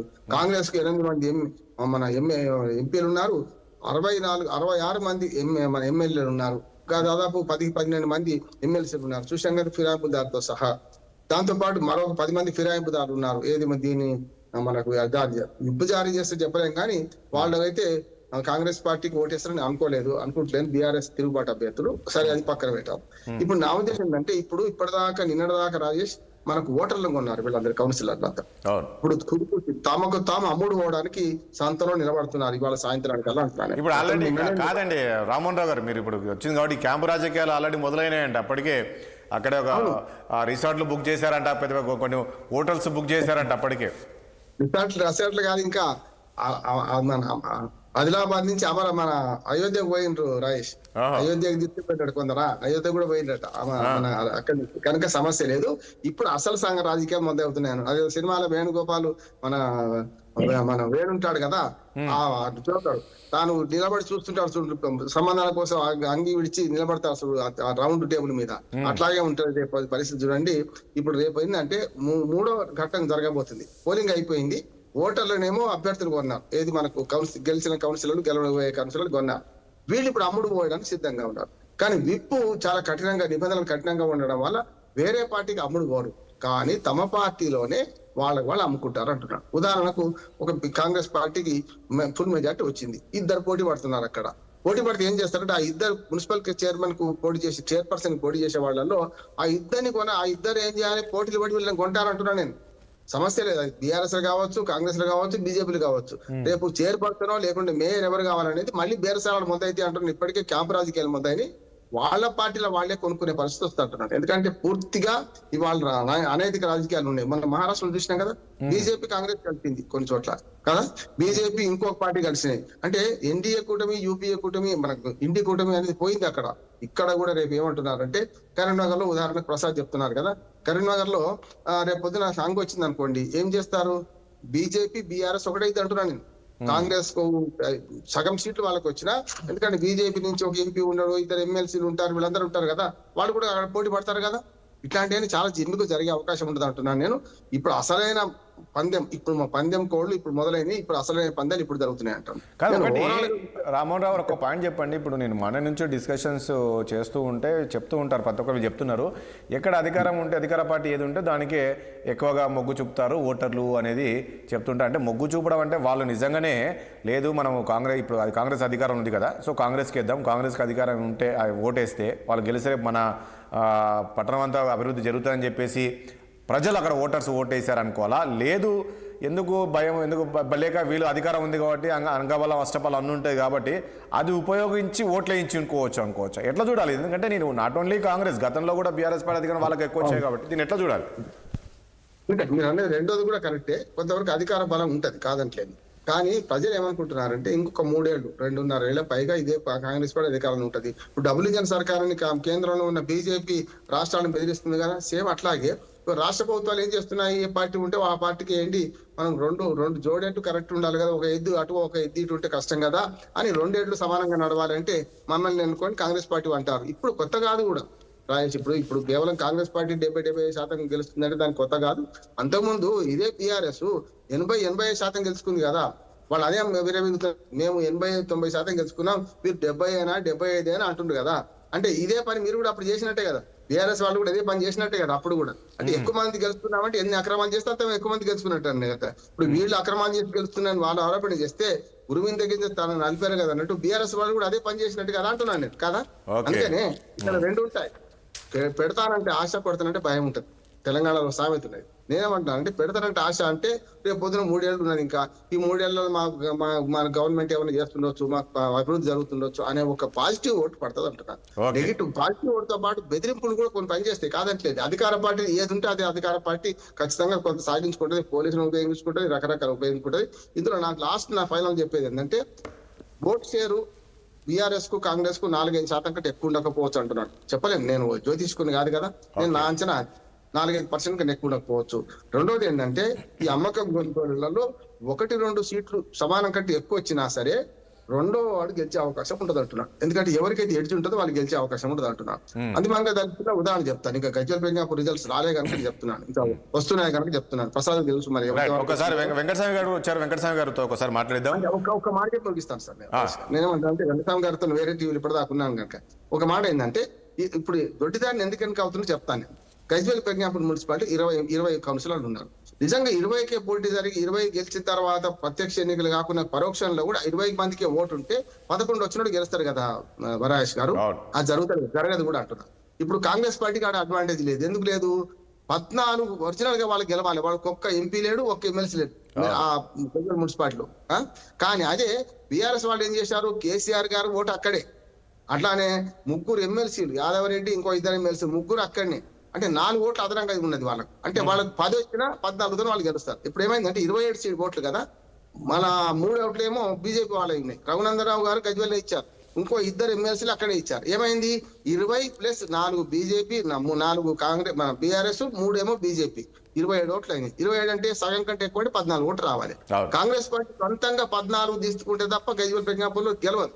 అదే బీఆర్ఎస్ కి ఉంటుంది అడ్వాంటేజ్, 10 చాలు, 10 వస్తే 4 వీళ్ళు ఉన్నాయి కనుక దొడ్డిదాన్ని గెలుస్తారు. మళ్ళీ బీజేపీ కూడా 11 వస్తే చాలు, ఆ 3తో గెలుస్తారు. అంటే ఈ 3 కూడా ఇట్లాంటి హంగు వచ్చిన చోట ఇప్పుడు మళ్ళీ 2 కలుస్తారు అంటున్నాను నేను. అది అనైతికం కాదు, ప్రజలకే ఓట్లు పంచి గెలిచారు. ఖచ్చితంగా బీఆర్ఎస్ బీజేపీ గెలుస్తుంది అంటారు. నేను గజ్వేల్ ఉదాహరణ చెప్పాను. ఎందుకంటే అట్లా చాలా ఒక 10-12 మున్సిపాలిటీలో ఇది జరుగుతూ ఉంటున్నాను. ఇట్లా ఎవరికైతే ఎడ్జ్ ఉంటుందో వాళ్ళు ఏం చేస్తారంటే ఇప్పటికి ఆ ఒక్క మంచిదేమైందంటే మేము ఎలక్షన్ కమిషన్ విజ్ఞప్తి చేసినాం, చాలా రోజులు చేస్తున్నాం, అది ఆమోదించింది. విప్పు జారీ చేస్తే 10 రోజుల లోపల పోవాలి పదవి. అది చాలా కరెక్ట్ గా ఉన్నది. ఈ ఎమ్మెల్యే లాగా ఉండదు పరిస్థితి. 10 days లోపల పోతాయి పదవులు. 7 days టైం ఇచ్చారు కలెక్టర్ గారికి, తర్వాత 2 రోజులు టైం, 10 రోజుల లోపల. ఇంకోటి ఉంది ఏంటంటే కోఆప్షన్ చేసే స్థానాలు కూడా ఇప్పటికే ఫిక్స్ అయిపోయింది. మేము మొదటి నుంచి కోరినాం, ఎలక్షన్ కమిషన్ ఎంబడి పడ్డాం. 11వ తేదీ లోపటినే మీరు రిజల్ట్ చూసి మీ ఉండొద్దు, కప్పలతో అక్కడ రాజకీయాలు ఉండొద్దని చేసినాం. అది కూడా విజయవంతమైంది అంటున్నాం. ఎందుకంటే 11వ తేదీ లోపటినే ఏ మున్సిపాలిటీ ఆప్షన్ ఇస్తారు, ఎమ్మెల్యేలు కానీ, ఎంపీలు కానీ, ఎమ్మెల్సీలు కానీ, అది ఇవ్వమన్నా అది ఇచ్చేసారు. ఇప్పుడు ఏమైతే తారుమారు కావడానికి లేదు. ఇప్పుడు నేను తుప్ప గజ్వేల్ నుంచి దుబ్బాక పోతా అంటే దుబ్బాక నుంచి ఇంకో దగ్గరికి వస్తా అంటే నడవదు ఇప్పుడు. కనుక అది మంచిది అంటున్నాను. ఏదైనా సరే ప్రజలు గెలవాలి ఎన్నికల్లో అయినా, కానీ పార్టీలు గెలుస్తున్నాయి, పార్టీ నాయకులు గెలుస్తున్నారు, ప్రజలు గెలుస్తలేరు అంతే. వెంకటస్వామి గారు విజువల్ ఉన్నారా? నమస్తే వెంకటస్వామి గారు. చూస్తున్న గాంధీ భవన్ లో విహెచ్ గారు ఇంకా చాలా మంది ఎవరో డాన్సులు చేస్తున్నారు, డప్పులు కొడుతున్నారు, సంబరాలు చేసుకుంటున్నారు. ఏంది ఇట్లాగనే ఉంటుందా? రేపు రాబోయే రోజు నుంచి ఇలానే ఉంటుందా ఫ్యూచర్ అంతా? ఒకవైపు ముఖ్యమంత్రి కాన్ఫిడెన్స్గా చెప్తున్నారు, నేనే రాజు, నేనే మంత్రి, నేనే ఉంటాను ఇంకా అనే విధంగా కూడా చెప్తున్నది. కాన్ఫిడెన్స్ అనుకోవచ్చా లేక ఓవర్ కాన్ఫిడెన్స్ అనుకోవచ్చా? సరే, ఇప్పుడు సంబరాలు చేసుకోవడానికి సర్వసాధారణం. 2 సీట్లు వచ్చిన వాళ్ళు కూడా సంబరాలు చేసుకుంటారు, 20 సీట్లు వచ్చిన వాళ్ళు కూడా సంబరాలు చేసుకుంటారు. అది సంబరాలు చేసుకోవడానికి జనరల్ గా కాంగ్రెస్ పార్టీ రాష్ట్ర కార్యాలయం దగ్గర మాకు సానుకూలంగా రిజల్ట్స్ ఉన్నాయి కాబట్టి సంబరాలు నడుస్తున్నాయి. సో దానికి పెద్దగా ఆశ్చర్యకరమైన విషయంగా ప్రతిసారి పక్క రాష్ట్రంలో ఎలక్షన్ జరిగితే ఇక్కడ గెలవని పార్టీలు అక్కడ గెలిచిన వాళ్ళ నుంచి ఇక్కడ సంబరాలు చేసుకునేది కూడా మనం చూసినాం కదా హైదరాబాద్. అది పెద్ద సంబరాలు ఎవరి ఇష్టం వాళ్ళ యొక్క ఉత్సాహాన్ని మనం కాదనలేము. ప్రజాస్వామ్యంలో అందరి యొక్క ఉత్సాహాన్ని మనం గౌరవించాలి, ఆదరించాలి. ఒకటి వెంకటస్వామి గారు, ఏంటి రిజల్ట్ మీరు అనుకున్నట్లే ఈ కైవసం వస్తుందంటారా? మీరు అనుకున్నట్లే ఈరోజు ఏదో మీరు గతంలో అనుకున్నారు ఖచ్చితంగా మాకు దాదాపు ఒక 70-80 వస్తాయి అనుకున్నారు, అట్లాగనే వచ్చే అవకాశం ఉందంటారా? అంటే వాస్తవంగా ఇంకా కొంచెం ఎక్కువ నేనైతే ఎక్స్పెక్ట్ చేసినాను, ఇంకా కొంచెం ఎక్కువని. బట్ దర్దాపుగా అంటే ఇప్పుడు పైకి చెప్పడం ఒకటి ఉంటది, ఇంటర్నల్ గా అంచనాలు ఒకటి ఉంటాయి. జనరల్ గానే యుద్ధం చేస్తున్నప్పుడు మొత్తం మేమే గెలుస్తాం అనేటువంటి విశ్వాసంతో కెప్టెన్ ముందుకు వెళ్ళాలి. కాబట్టి నేను 100% మేమే గెలుస్తాము, 90% మేము గెలుస్తాం, 80% గెలుస్తాం అనేటువంటి ఆత్మవిశ్వాసాన్ని కార్యకర్తలకు లీడర్లకు ఇవ్వాల్సినటువంటి సందర్భంలో ఆయా పెద్దలు మాట్లాడడం కానీ లేకపోతే నాలాంటి వాళ్ళు మాట్లాడడం కానీ జరుగుతుంది. సో బట్ అంటే ఓవరాల్ గా మనం అబ్జర్వ్ చేసినట్టయితే ఉంటే దగ్గరగా ఉన్నాం, దానికి మరీ దూరంగా లేము, మరీ డిసప్పాయింటెడ్ గా లేము. ఓట్ పర్సెంటేజ్ విషయానికి వస్తే కూడా ఓట్ పర్సెంటేజ్ కూడా పెరిగే అవకాశం ఉంటుంది. ఓట్ పర్సెంటేజ్ సార్ అన్నట్టుగా 4-5 కంటే కొద్దిగా ఎక్కువనే తేడా ఉండేటువంటి అవకాశం ఉన్నది. అయితే దీంట్లో ఒకటి ఉన్నది బైసాబ్, ఇప్పుడు స్థానికంగా ఉన్నటువంటి నాయకత్వం మీద ఇదంతా ఆధారపడి ఉంటది. ఇప్పుడు రేవంత్ రెడ్డి గారి ఇమేజ్ తోటి గెలిచిన అనేది కూడా అనలేము, లేదా కిషన్ రెడ్డి ఇమేజ్ తోటి బండి సంజయ్ ఇమేజ్ తోటి గెలిచిన అనలేము. అది ఒక ఫ్యాక్టర్ కానీ అదే ప్రధాన ఫ్యాక్టర్ కాదు. దానికంటే ప్రధాన ఫ్యాక్టర్ ఏంటంటే local leadership, local problems and local leadership. చాలా చోట్ల మీకు ఇండిపెండెన్స్ గెలుస్తారు. ఇప్పుడు ఆశ్చర్యకరంగా అక్కడెక్కడో వడ్డేపల్లిలో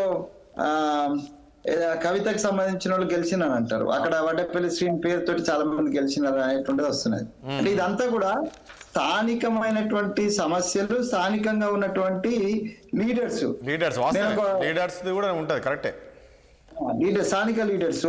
తర్వాత ఇప్పుడు ఈ కౌన్సిల్ లో పోయినసారి మా దగ్గర ఓడిపోయిన వాళ్ళు చాలా మంది ఉన్నారు. నేను ఒక మున్సిపాలిటీ అమరచింతకు వెళ్ళాను. నేను అక్కడ పోయినసారి చాలా కష్టంగా అసలు బీ ఫామ్ కూడా తీసుకోవడం సిద్ధం లేనప్పుడు కొద్దిమంది పోటీ చేసి ఫైట్ చేసి ఓడిపోయినారు. వాళ్ళందరికి మళ్ళీ మేము టికెట్ ఇచ్చినాం, కొద్దిమందికి అయితే ఇచ్చినాం. సో ఇచ్చినప్పుడు ఏంటంటే ఆ సింపతి ఉంటది. అట్లాగే టిఆర్ఎస్ సంబంధించి ఇక్కడ మీరు అన్నట్లు కాదండి వెంకటస్వామి, ఇక్కడ మీరు అన్నట్లు ఒక షాకింగ్ గా వడ్డేపల్లిలో ఈ ఎందుకు అంటే ఇక్కడ కవితది ఇంపాక్ట్ ఏమైనా పనిచేసి ఉంటుందా, లేక అక్కడ ఉన్న క్యాండిడేట్ లేదా ఎట్లా దీన్ని ఎట్లా చూస్తారు మీరు? స్థానికంగా లీడర్ నేను చెప్పిన కదా, వడ్డేపల్లి శ్రీనివాస్ అన్నట్టు ఆయన యొక్క ఇంపాక్ట్ చాలా ఎక్కువ ఉంది అని అంటున్నారు. సరే మిగతా సమీకరణాలు ఇండైరెక్ట్ సమీకరణాలు ఏమన్నా కూడా ఆ శ్రీనివాస్దే వ్యక్తిగతమైనటువంటి ఇమేజ్ చాలా బాగుంది అనేటువంటిది. దానికి తోడు ఇప్పుడు కవిత యొక్క ఫైనాన్షియల్ అసిస్టెంట్స్ ఇదంతా కూడా అక్కడ పనిచేసింది. ఆమె అక్కడే ఎంచుకున్నది, ఒక ప్లేసే ఎంచుకున్నది, అక్కడే కాన్సన్ట్రేట్ చేసింది. కాబట్టి సరే రాణి గారు కదా, కాబట్టి కొంత ఆ రిజల్ట్ పాజిటివ్ గా వచ్చింది. అది ఒక ప్రత్యేకమైనటువంటి పరిస్థితిగానే అది కూడా నేను దీంట్లో ఇంక్లూడ్ చేస్తున్నా. స్థానికంగా ఉండే లీడర్ యొక్క ఇంపాక్ట్ ఉంటదన్న దానికి ఆ వడ్డేపల్లి కూడా ఒక ఉదాహరణగా మనం తీసుకోవచ్చు. Not only for Congress, not only for BRS, not only for the BJP also. నేను అమరచింతలో ఉన్నాను. అమరచింతలో బీజేపీ ఆర్ఎస్ఎస్ కు చాలా పట్టుంది అక్కడ. దాని కారణంగా ఇలా 3 సీట్లలో గెలిచినారు వాళ్ళు. యాక్చువల్లీ నేను ఇన్ఛార్జ్ గా పోయినప్పుడు అప్పుడు ఆ పరిస్థితి లేదు. బట్ వాళ్ళు వాళ్ళ ఓట్లను అది చేసుకోవడంలో నేను ముందు నుంచి మా శ్రీహరి గారిని అలర్ట్ చేసిన. 3 నుంచి 4 వాటి మీద బీఆర్ఎస్ కాన్సన్ట్రేట్ చేస్తుంది, 3 నుంచి 4 మీద బీజేపీ కాన్సన్ట్రేట్ చేసింది. ఇది ఒక అవగాహనతో చేస్తున్నారు. కాబట్టి బి అలర్ట్ అని నేను మంత్రి గారిని హెచ్చరిక కూడా చేసిన. వెంకటస్వామి గారు ఒకటి మీరు ఇంతకుముందు అన్నట్లు మేము ఇంకా ఎక్కువనే అనుకున్నాము, కానీ ఆ స్థాయిలో అంటే ఇక్కడ బీజేపీ బీఆర్ఎస్ జర గట్టి పోటీ ఇచ్చింది అనుకోవచ్చా మీకు? ఇక్కడ బీజేపీ డెఫినెట్ అండి. వాళ్ళకు ఈ 10 ఏళ్లలో గవర్నమెంట్ లో కంటిన్యూస్ గా ఉన్న కారణంగా రెండో ఫేజ్ లో, ఫస్ట్ ఫేజ్ లో కొద్దిగా కంట్రోల్ ఉండింది కరప్షన్ మీద, కానీ సెకండ్ ఫేజ్ లో కరప్షన్ మీద ఎవరి మీద నియంత్రణ లేదు. ఫస్ట్ పేజ్ లో చాలా మంది నాయకులు, నాకు తెలిసిన నాకు సన్నిహితులు కూడా ఆ నలుగురే దోచుకుంటున్నారు అనేటువంటి మాట మా ముందు అన్నటువంటి సందర్భం. కానీ సెకండ్ ఫేజ్ లో కేసీఆర్ గారు వదిలిపెట్టేసినారు మొత్తం ఎమ్మెల్యేలను, ఎంపీలను, స్థానిక నాయకులు మొత్తం వదిలిపెట్టేసి ఇక తెలంగాణ మనదేరా బాబు, ఇక మీరు ఇష్టమైనట్టు దోచుకోండి అంటే అందరు ఆర్థికంగా కూడా స్థానిక నాయకత్వం చాలా బలపడ్డది. అండ్ ఇన్ఫ్లుయెన్స్ వైజ్ ఎట్లాగా ఉంటది 10 ఏళ్ళుగా. దానికి కారణంగా స్థానిక నాయకత్వం యొక్క కీ రోల్ కారణంగానే ఈ మంచి రిజల్ట్ వాళ్ళకు ఒక రకంగా ఇది మంచి రిజల్ట్స్ వాస్తవం చెప్పాలంటే మాతో పోల్చినప్పుడు అది మంచి రిజల్ట్. స్థానిక నాయకత్వం ఇప్పుడు మాకు సర్పంచ్ ఎలక్షన్స్ లో మమ్మల్ని ఎవరు పట్టించుకోలేదు, మా పెద్ద లీడర్ ఎవరు పట్టించుకోవాలి. కానీ స్థానిక నాయకులు కింద పడి మీద పడి ఇజ్జత్ గా సవాలు గెలుచుకుంటూ వచ్చిన వాళ్ళని గెలుచుకుంటూ వచ్చిందంటే స్థానిక నాయకత్వం మీద ఆధారపడి ఉంటది.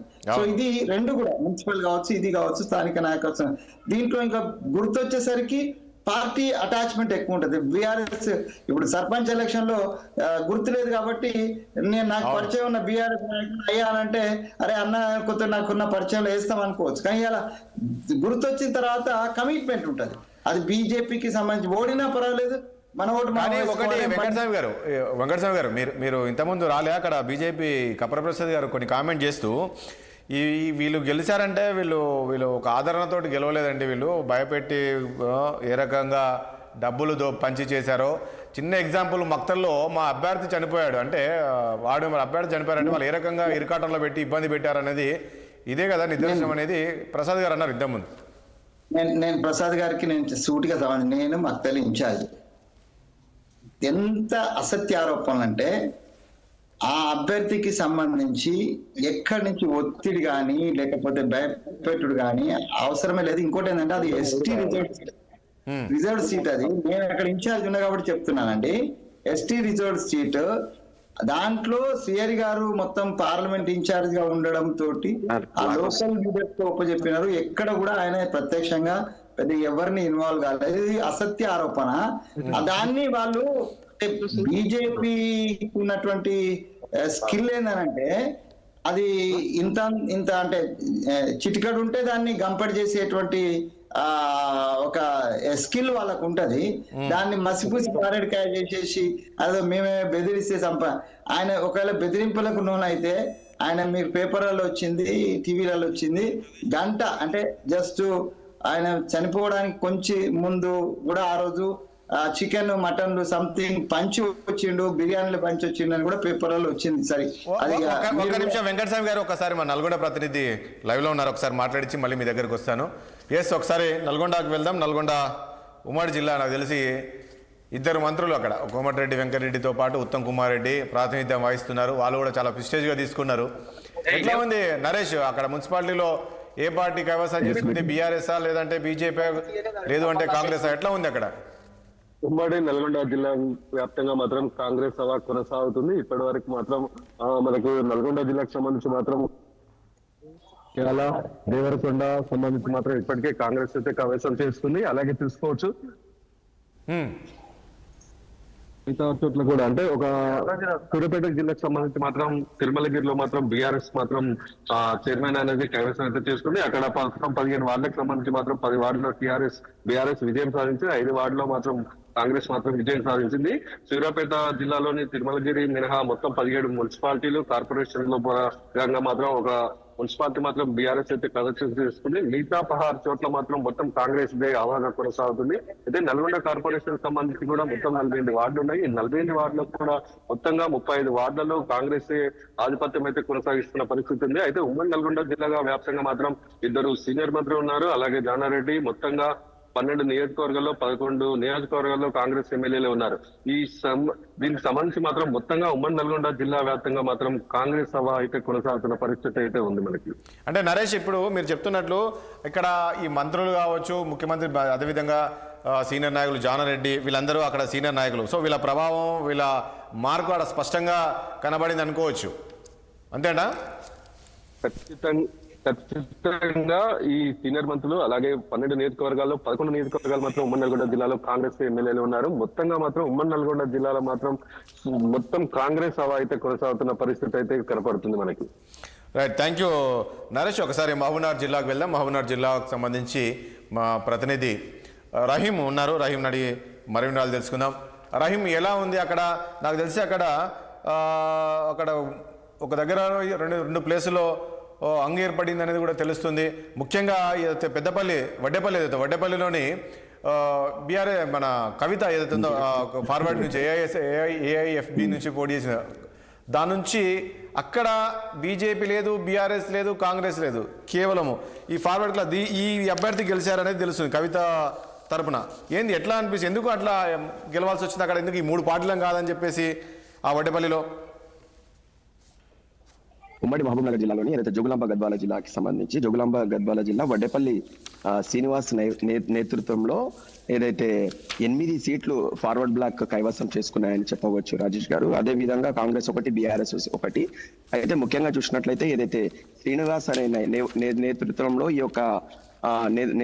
ఈ యొక్క ఫార్వర్డ్ బ్లాక్ 8 సీట్లు కైవసం చేసుకున్నాయని చెప్పవచ్చు. మిగతా మొత్తం ఉమ్మడి మహబూబ్ నగర్ జిల్లాలో చూసినట్లయితే సీఎం సొంత జిల్లా కావడంతో, అంతేకాకుండా ఉమ్మడి మహబూబ్ నగర్ జిల్లాకి సంబంధించి ఏదైతే 2 మంత్రులు వాకిటి శ్రీహరి కావచ్చు, జూపల్లి కృష్ణారావు కావచ్చు, అలాగే మన ఇన్ఛార్జ్ మినిస్టర్ దామోదర్ రాజనరసింహ కావచ్చు, ఇలా 3 మంత్రులు కూడా ఇక్కడ అన్ని విధాలుగా కాంగ్రెస్ పార్టీ మున్సిపాలిటీలో కైవసం చేసుకోనికి శ్రమ పడ్డారని చెప్పవచ్చు. అదే రీతిలో ఉమ్మడి మహబూబ్ నగర్ జిల్లాకి ఏదైతే ఉమ్మడి మహబూబ్ నగర్ జిల్లాలో చూసినట్లయితే కాంగ్రెస్ ఎలా ఉందో అదే రీతిలో మహబూబ్ నగర్ లో ఉమ్మడి మహబూబ్ నగర్ జిల్లాలో కాంగ్రెస్ వర్సెస్ బీఆర్ఎస్ గా ముందుకు పోతుందని చెప్పవచ్చు. రాజీవ్ గారు, ఇప్పటి వరకు ఒకవేళ డిస్ట్రిక్ట్ వైజ్ గా వస్తే వనపర్తి జిల్లాలలో ఇప్పటికీ 17 సీట్లు 33 గాను 13 కౌన్సిలర్ అభ్యర్థులను డిక్లేర్ చేశారు. 17 గాను 13 కాంగ్రెస్ కైవసం చేసుకుంది, బీఆర్ఎస్ 3 చేసుకుంది, బీజేపీ 1 చేసుకుంది. ఒకవేళ మనము జోగులాంబ గద్వాల జిల్లాకు వెళ్తే ఇప్పటి వరకు ఒక 20 సీట్లకు గాను 13 బీఆర్ఎస్ గెలిచింది, కాంగ్రెస్ 7 గెలిచింది. టోటల్ గా 20 ఇప్పటి వరకు ఏదైతే కౌంటింగ్ జరిగింది, ఇంకా కౌంటింగ్ జరగబోయేది ఉంది. ముఖ్యంగా చూసినట్లయితే ఉమ్మడి మహబూబ్ నగర్ జిల్లాలలో ఏదైతే కాంగ్రెస్ హవా నడుస్తుంది.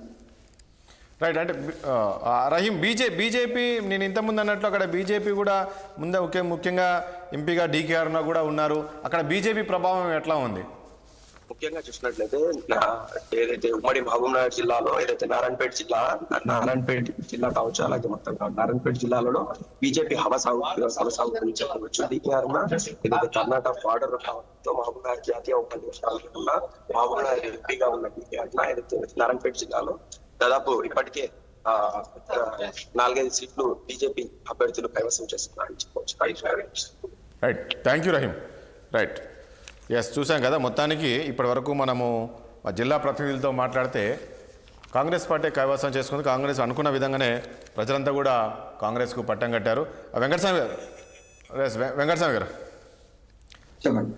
గారు, మొత్తానికి మీ సంక్షేమ పథకాలు కావచ్చు ఇవన్నీ కూడా బాగా పనిచేసాయి అనుకోవచ్చు ఈ 2.5 సంవత్సరాల్లో. ఒకవైపు బీఆర్ఎస్ పార్టీ చెప్తుంది ఎక్కడ ఒక కాంగ్రెస్ పైన వ్యతిరేకత మొదలైంది, ఈ రిజల్ట్లో చూపిస్తామని చెప్పారు, కానీ ఆ స్థాయిలో ఏం కనబడట్లేదు. సో ఈరోజు మీరు అన్నట్లు ముఖ్యమంత్రి చరిస్మాను చూసేశారనుకోవాలా, కాంగ్రెస్ అనుకోవాలా, లేదంటే మీరు తీసుకొచ్చి సంక్షేమ పథకాలా, లేక ఇంకా బీఆర్ఎస్ పార్టీ పైన వ్యతిరేకత పోలేదనుకోవాలా?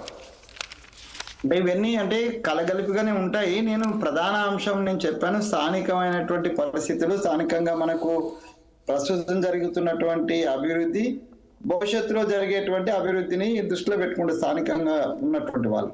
సో స్థానికంగా ఇప్పుడు మనం మున్సిపాలిటీలో పోయినప్పుడు మున్సిపాలిటీకి సంబంధించినటువంటి సమస్యలనే లేవనెత్తినటువంటి సందర్భము, మంత్రులు వచ్చినా లేకపోతే ఎమ్మెల్యేలు వచ్చినా వాళ్ళు ఆయా వార్డులకు సంబంధించినటువంటి వాగ్దానాలు చేయడము, లేదంటే ప్రొసీడింగ్స్ ఇచ్చి ఉండడము, లేకపోతే ఇప్పటిదాకా చేసింది చెప్పడము, భవిష్యత్తులో ఇది చేస్తామని చెప్పడము, ఇది ఎక్కువ ఫోకస్ ఉంటుందండి. అభివృద్ధికి సంబంధించిన ఎక్కువ ఫోకస్ దానిది ప్రభుత్వం మీద ఇప్పుడు ఈ 2 నెలల్లో చేసింది, ఇంకా 3 నెలల్లో చేసే దాని మీద విశ్వాసంతో, ప్రభుత్వం మీద ఉన్న విశ్వాసంతో ఈ పాజిటివ్ ఓటు బై పెద్ద లీడర్ల యొక్క ఇమేజ్ ఏదైతే చరిస్మా అని అంటారో అది ఉంటూనే ఉంటది.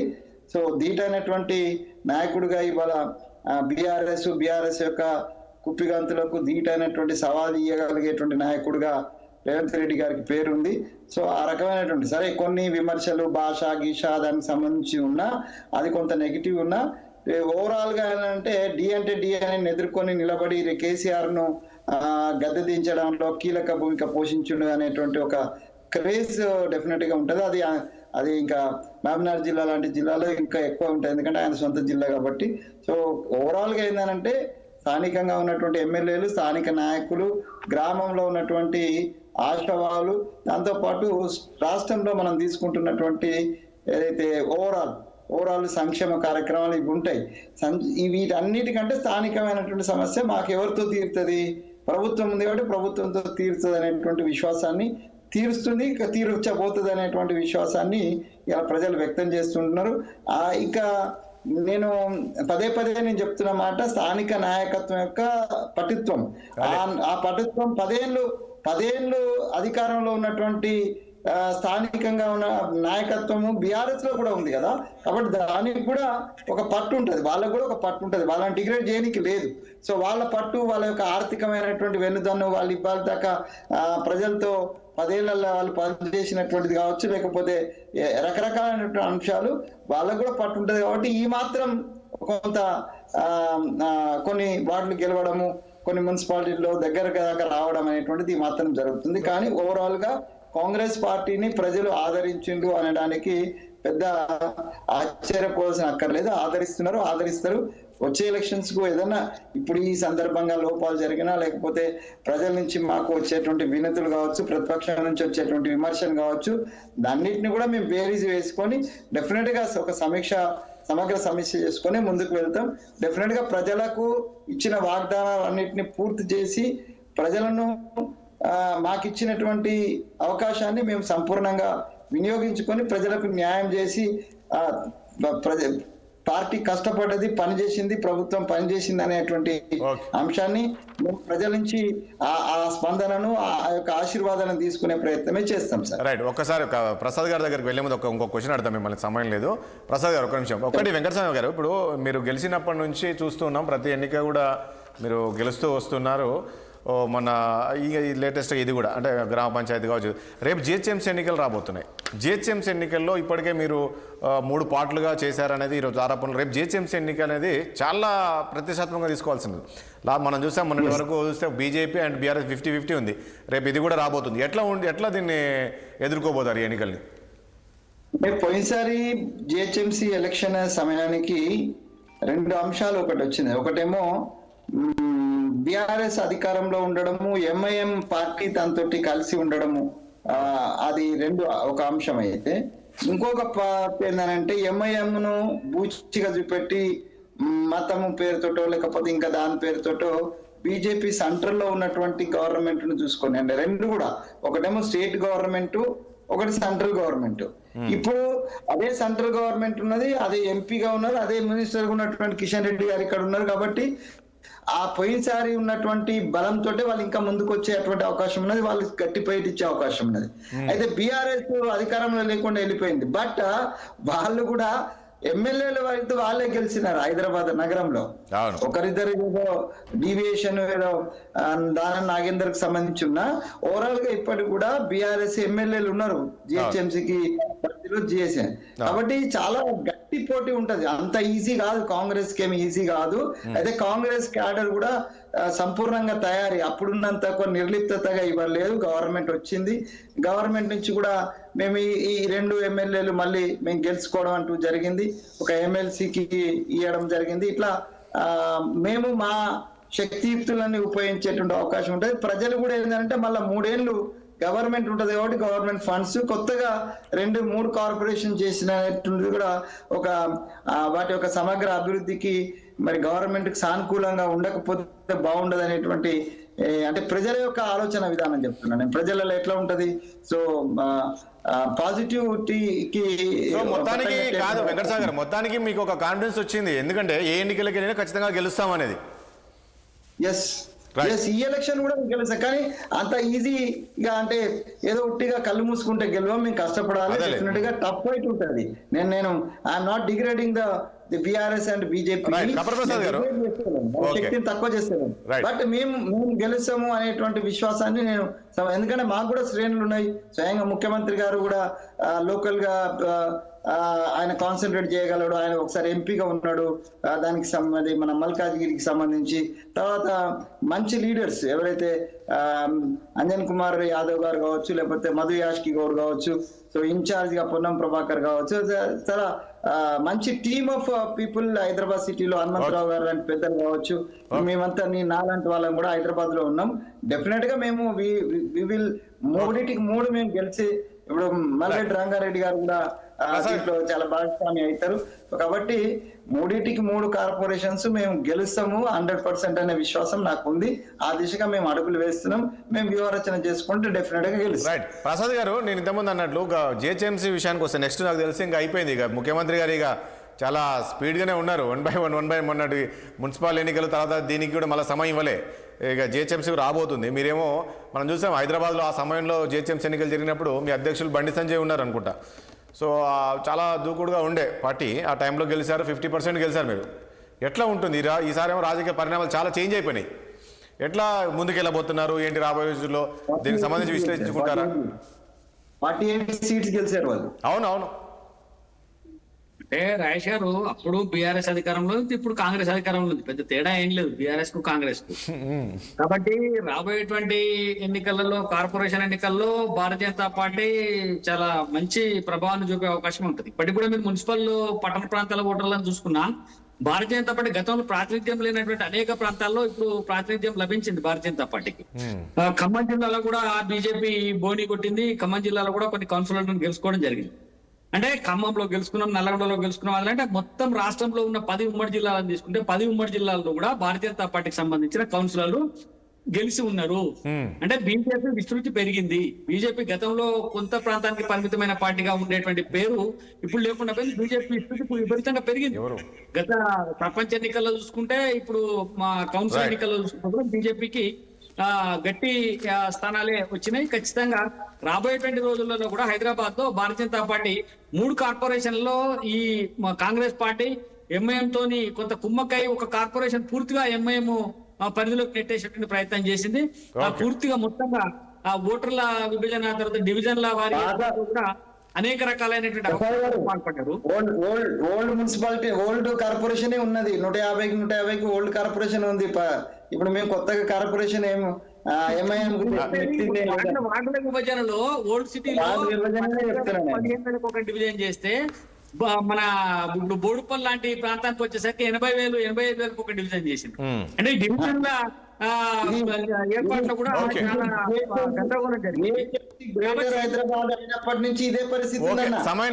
రాబోయేటువంటి రోజుల్లో కూడా ఇప్పుడు విభజన ఒక రూపు తేవాలనుకున్నారు, దాన్ని కొత్తగా మార్చాలనుకున్నప్పుడు సమపాలనలో చేస్తే బాగుండేది కదా.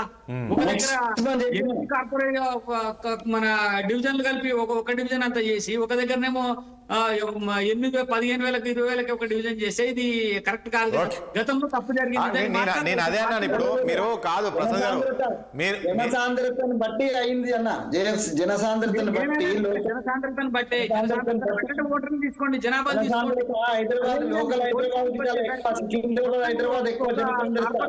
కాదు ప్రసాద్ గారు ఇప్పుడు ఒక పాయింట్. ఇప్పుడు గవర్నమెంట్ వీళ్ళు తీసుకుంది కూడా ఒక మంచి నిర్ణయం. ఎందుకంటే ఇప్పుడు ఒకే ప్రాంతం డెవలప్ అవుతుంది. ఇప్పుడు మనం చూస్తే వెస్ట్ సైడే పోతుంది. సో వీళ్ళు 3 పార్టీషన్లు చేయడం, 3 కార్పొరేషన్ చేయడం, 3 ప్రాంతాల్లో డెవలప్, ఇది కూడా ఒక మంచి నిర్ణయమే కదా తీసుకోవడము. నేను 3 పార్టీషన్లు చేయడానికి అంటలేదు. 3 పార్టీషన్లు చేయడంలోనే వివక్ష చూపించింది అంటున్నా. కొన్ని దగ్గరలో ఓటర్లను తక్కువ చేసి ఒక డివిజన్ చేసినారు, కొన్ని దగ్గర ఓటర్లను అధికంగా చేసి డివిజన్లు చేసినారు. ఇది కరెక్ట్ కాదు కదా. ఇప్పుడు నీకు ఇప్పుడు హైదరాబాద్ కార్పొరేషన్ అని చెప్పినారు, మొత్తంగా అటంతా ఎంఐఎం పూర్తిగా ఎంఐఎం చేతుల్లో పెట్టేసినారు దాన్ని. అది ఎట్లా కరెక్ట్ అవుతుంది? అక్కడ కాదు, ఇక అది మొత్తం ఎంఐఎం మేయర్ ఎంఐఎం అవుతారేమో. 15,000, 20,000 ఒక కార్పొరేటర్ ఉంటే మెజార్టీ ప్రాంతాలు వచ్చేసరికి 80,000, 85,000 ఒక కార్పొరేటర్. ఇది ఎట్లా కరెక్ట్ అవుతుంది? ఈ రకంగా అనేక రకాలైనటువంటి అవకతవకలు 3 డివిజన్లు అంటే వాళ్ళు పార్టీ మీటింగ్ పెట్టి నిర్ణయం తీసుకుంటే బాగుంటుందేమో. ప్రసాద్ గారు ఒక మాట నాకు డౌట్ అడుగుతున్నా. నేను ఇప్పుడు కాదు, ఎప్పుడు రాజశేఖర రెడ్డి గారు ఉన్నప్పటి నుంచి కూడా ఇదే వివాదం కొనసాగుతుంది.